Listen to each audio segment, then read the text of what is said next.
Thank you so much for joining us here at Inspire. It's a pleasure. Thank you for having me here today. You're welcome. Did you see the last issue of Inspire magazine? I did. It was beautiful. Yeah. Oh my word, Shannon, what an amazing lady and what a great story. So many good articles in that magazine. Yeah, I love Absolutely. My favorite was probably the Dear Aunt Indy. If you haven't seen it yet, go back and check it out. Yeah. So, tell us about yourself. So, Loretta McGuire, Executive Director, Ribbon of Hope Cancer Support Ministry. I am married. My husband David and I share 5 children and 7 grandkids. 7 grandkids, and our newest one is only a week old. Oh, wow. Yeah, Olive. Congrats. Olive Joy, thank you. She's amazing. Live in Goshen. I've been in Goshen for about 43 years. All of our kids are grown. David and I, when we're not spending time with family, we love to work in the yard. We love to travel. And that's where we spend our time. And of course at our home church, and serve there as often as we can. Oh, that's awesome. So 43 years in this area. Yeah. Yeah. And 19 years at Ribbon of Hope? Yes, 19 and a half of those years at Ribbon of Hope, yeah. Amazing. And your position again at Ribbon of Hope? Executive Director, excuse me. So you are in charge of everything? Yeah. Yeah. All the decisions. Yeah, yeah. I work under a board of directors. Right now there are 11 members on our board of directors, so I report directly to them. So my job encompasses everything from fundraising and grant writing to writing curriculum, making sure that our program is legally compliant, whether it's the IRS or Department of Labor, and how we employ our staff. That's a lot of heavy responsibility. And donor stewardship. Obviously, donor relations is a big part of my job. Yeah, absolutely. You have to be really good with people for that. Never a dull moment. Yeah, but it's fun. It really is a lot of fun. Wow, I really appreciate you telling me about that. So, in the 19 and a half years that you've worked at Ribbon of Hope, or in your marriage, how long did you say you were married again? Well, I've only been married for 2.5 years. Oh, seriously? I know, right? Congrats, you're like newlyweds. I know, I know. Yeah, yeah. So defining moments, I would tell you there are 3. I would say in my lifetime, I'm going to start dating myself if I tell you how long it's been, but there have been 3 defining moments in my life. I've been walking with the Lord for about 43 years. And I would say that was the first and most important defining moment in my life. It was at that point when I realized I needed someone greater than myself to help define who I was and find my path. I think when Christ came into my life, he changed the trajectory of my life. What was going on at that time? So I was quite the rebellious person. I was a teenager, senior in high school, and wow, I have officially dated myself. I was a senior in high school, and I just was living life on my own terms, and that wasn't working very well. And I remember someone came into my world who kept saying, don't you know that Jesus loves you and has a wonderful plan for your life? And it's like, yeah. Sure. And the longer that conversation happened over the next 6 months, the more I started listening. And I remember it was April the 9th, 1983, where I just was at an all-time low. That person made that statement one more time, and that was it. It was the tipping point in my life where I just realized finally I needed someone bigger than myself to help me make decisions, and I knew that he had a plan for my life, and it was at that point where I decided it was time to give my heart to him, and life changed for me drastically at that point, and it's been pretty major. He's been a constant friend and a guide and an encourager, provider, protector, and I just cannot imagine my life without him. So that was probably the first one. I would say the second one was 9/11. Oh, okay. Yeah. So my background, That's a huge one. Yeah, my background is in hotel management, hotel leadership, and was loving my job, and 9/11 happened, and was actively involved in our church. And I remember realizing in our church, people were flocking to the church, looking for answers, looking for hope. There's a lot of that going on now. Yeah. Trauma has a way of doing that. Tragic incident has a way of doing that, getting our attention. And I went to my pastor and I said, we've got to find a way to assimilate people. We've got to be there for them. We've got to be able to encourage them in the journey. Absolutely. And it was interesting because 6 months later, people were gone. They'd gone back to their normal. They were fine. Everything was good. And I remember Pastor and I sat down and said, we've got to find a way to change that in the church. And so Dan came back to me and said, I really want you to come to work for me. And I'm like, no, are you nuts? I love my job. And it was about a year later where I felt like I was tired of giving so much of myself away to my career, and I needed to be back in my family and back actively involved in my church. And so went to work for my pastor at our home church, and it was there I started pastoral care training, crisis response training, and everything started changing in my life, and I really started developing a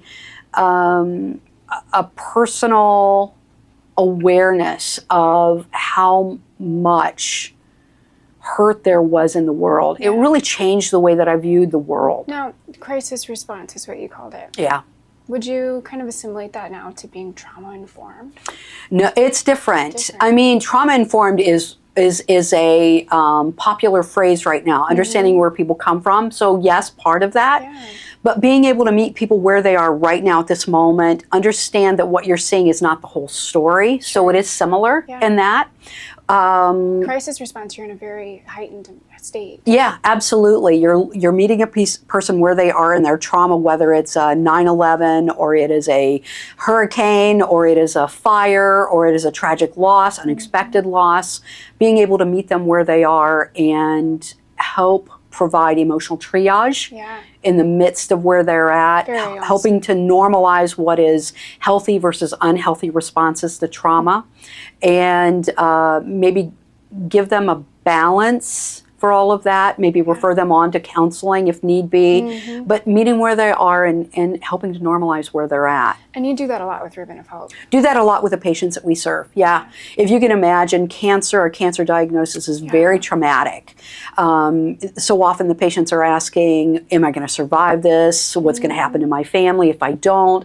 Is this going to be painful? How am I going to afford that? A lot of fear. And so to meet that patient where they're at and kind of talk them off the ledge. Definitely. You know, being able to meet them where they're at and help them understand that their reactions to what's going on can be very normal. Yeah.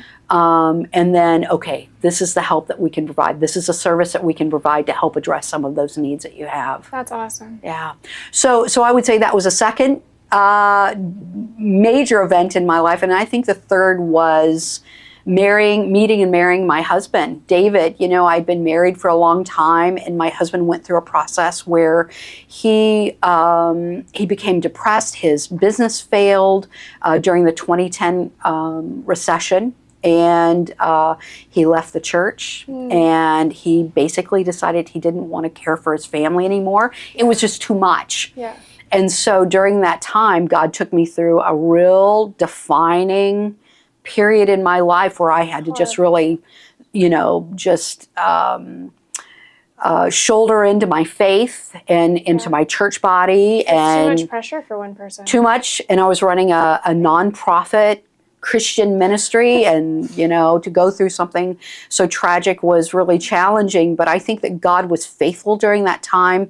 And over the next 13 years, I was single. I was a single mom raising our children alone. Wow. And but throughout that time, God was faithful. But it exposed me to a different part of ministry and maybe some different elements that we see in our... A different part of yourself. Yeah, absolutely. Absolutely. And I think David came into my life. I'd known him for a long time, but never considered him anything more than an acquaintance. And as we started dating, it took me a long time to figure out that he was actually asking me out on a date. I was so Your body was like, wait, what is this? I know, right? I was so comfortable in my singleness. I had a great family, great friends. Yeah. I love my job. And it finally hit me, oh yeah, I guess maybe he's wanting to take me out on a date. We did that, but he's been such a great, just a big warm blanket in my life. He loves me well. He loves our family well. He loves Jesus, and I think it's been just really sweet being able to rest and a love like that and be able to do what I do with the rest of my life. I was going to say, you're doing that for other people, and God brought the right person to do it for you. Right. That's absolutely. amazing. Yeah. Yeah. How special. Now, in all of that, especially since 2001, and being a single mom, going through that kind of the breakup of the marriage and everything, not kind of. Yes. The dissolution of the marriage. Right. And your heart that was so wrapped up in all of that, and then all of the challenge with doing the ministry by yourself on top of it all. What fears did you face? Yeah. And how did God bring you out of those? What kind of doors did he open? Yeah, I think there's always that being a female in ministry. Yeah. Oh, that's a whole thing. Yeah, that's a whole thing in and of itself. But I think for me, God really brought his ability to provide to the forefront. He is the father to the fatherless. He is the husband to the widow. That is my home screen on my phone right now. Right? It's such a powerful verse. And I think to be able to look at God and, to walk with the Lord for 43 years, and you see all these different characteristics of God. You get to know him as you spend time in the Word, and you spend time in worship, and spend time as you rely on him. Discipleship. I think that you learn more about God the more that you dive into your relationship with him. And that's the neat thing about serving the living God, is there's so much that we can learn about him along the journey. I think that he, his provision was just amazing, but also abandonment. I had experienced a situation in my young life where I just really struggled with abandonment issues. What happens? Why does that happen? Why is there a fear there? And God just took that situation. And it's funny, I mentioned that David and I have been married for 2.5 years. On our honeymoon, we were in Ireland. No way. And I know, right?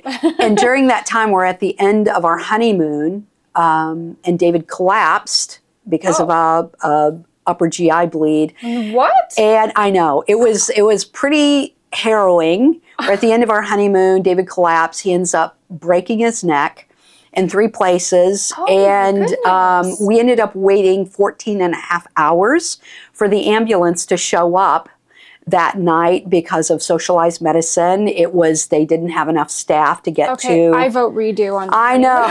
I know. So it was just an interesting time, but I remember there were 17 steps from the side of David's bed where I had him stabilized. I'm non-medical, where I had him, you cannot move. You need to stay there, to the window, and 17 steps back and forth. We'll be there as soon as we can. So I kept walking, pacing back and forth.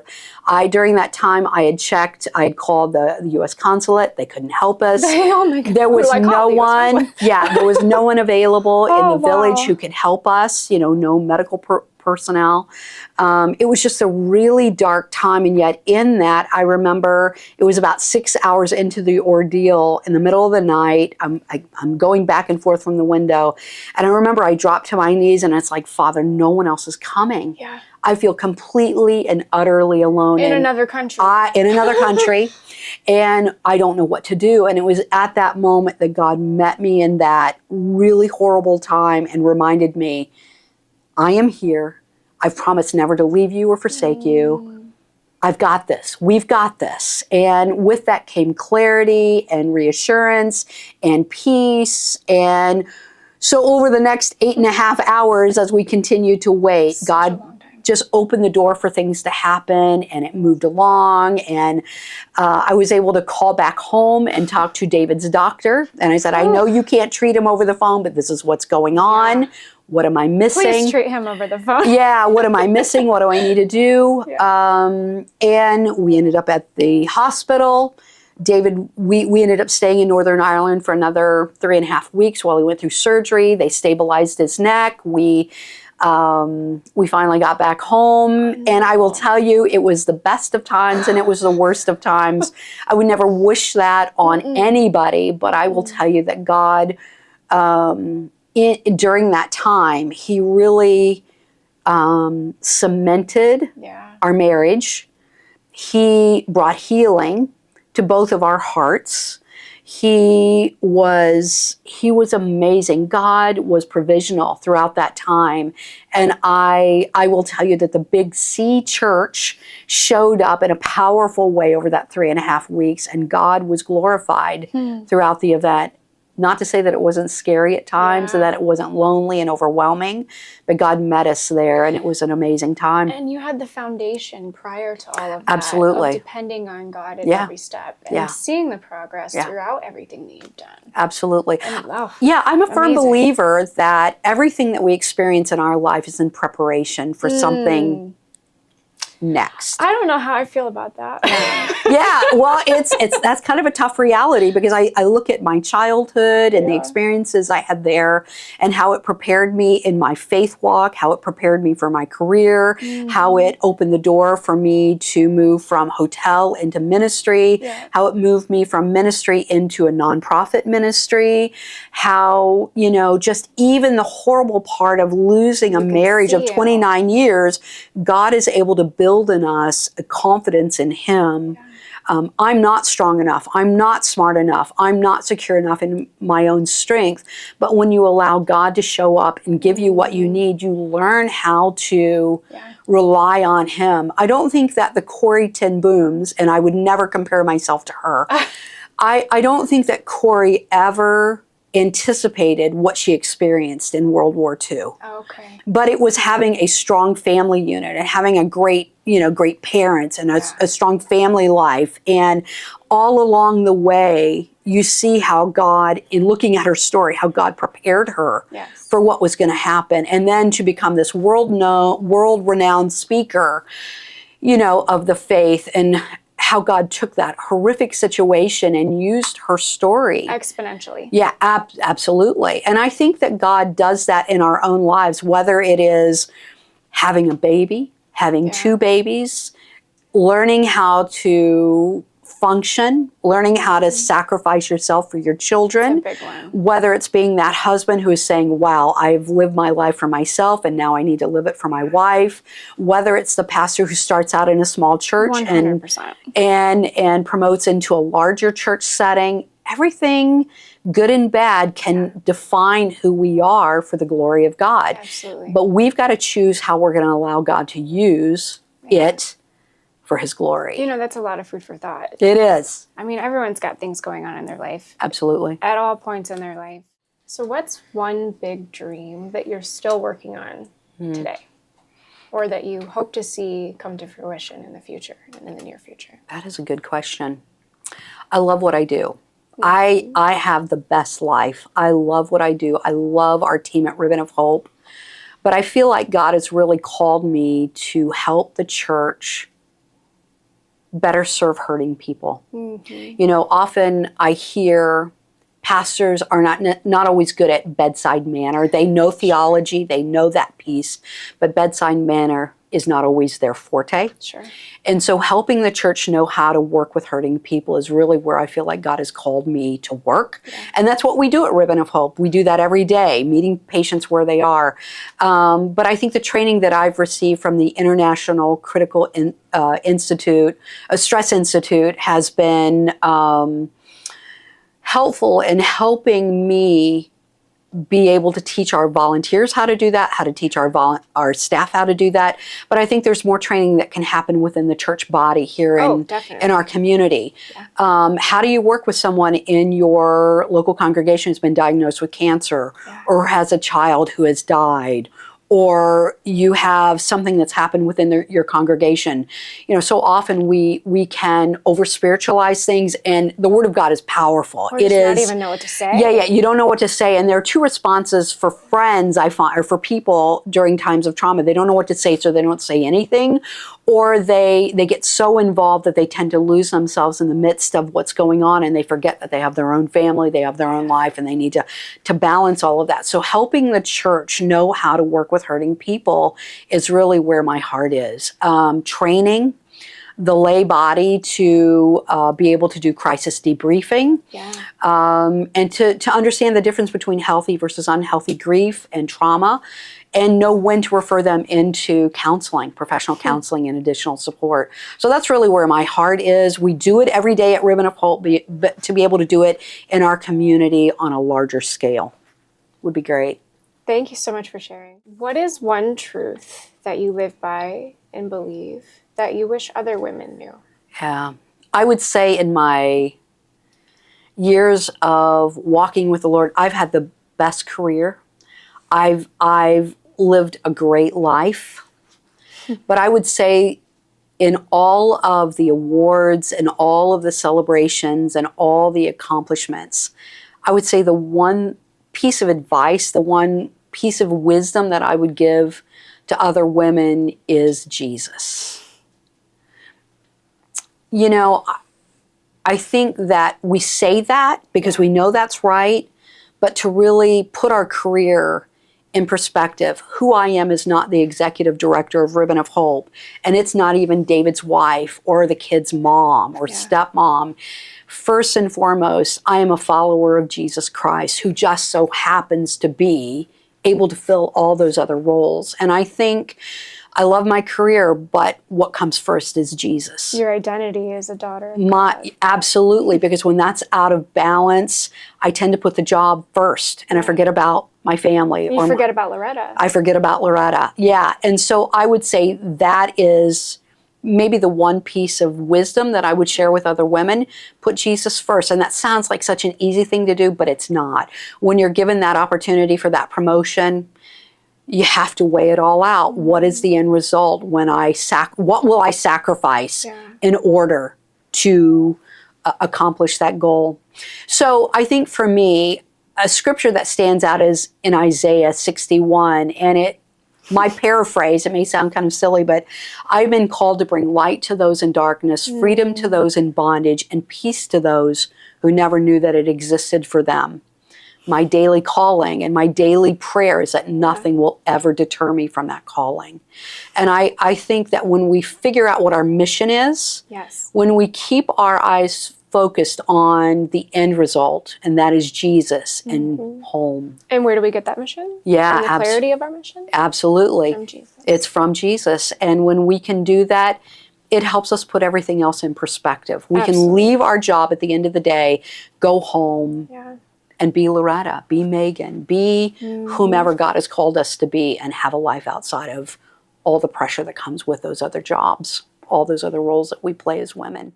Loretta, thank you so much for sharing your story. It's been a privilege to hear the details of your life and how Jesus has rescued you through each phase. Thank you. And just brought you to all of these wonderful accomplishments. And we are so very honored to have you as the cover girl on Inspire magazine this month. Thank you. I'm honored. Check it out in this next issue.